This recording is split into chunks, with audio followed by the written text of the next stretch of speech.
ভারতীয় সিনেমা বাহুবলী ও বাহুবলী 2 এ সিনেমায় মুক্তির পর থেকে ভারতীয় সিনেমা অঙ্গনে ঝড় তুলেছিল। বক্স অফিসে রেকর্ড পরিমাণ আয়ের পাশাপাশি প্রশংসাও পেয়েছিল আকাশচুম্বী। সেই সাথে এই সিনেমা দুটির নির্মাতা এস রাজমৌলি দেখিয়েছেন কারমুনশিয়ানা।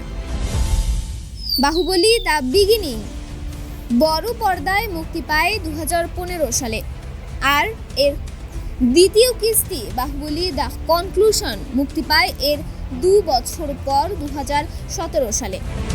বাহুবলী নির্মাণের সময় পরিচালক জানিয়েছিলেন সিনেমাটির তৃতীয় পার্ট নির্মাণ করবেন তিনি, কিন্তু এত বছরেও তার বাস্তবায়ন চোখে পড়েনি। তবে এবার নতুন রূপে বাহুবলী নিয়ে আসছেন এই নির্মাতা, জানিয়েছেন তিনি নিজেই। 30 এপ্রিল রাতে সামাজিক যোগাযোগ মাধ্যমে একটি পোস্ট দিয়েছেন এস রাজমৌলি, আর সেখানেই মেলে এই আভাস। তিনি লিখেছেন, জনগণ যখন মাহেশমতির নাম ধরে চিৎকার করে তখন মহাবিশ্ব তার প্রত্যাবর্তন আটকাতে পারে না। Baahubali the crown of blood সিনেমার ট্রেলার আসছে। তারকাদের অভিনয় করা সিনেমা না হলেও অ্যানিমেট ভার্সনে আসছে বাহুবলীর তৃতীয় কিস্তি।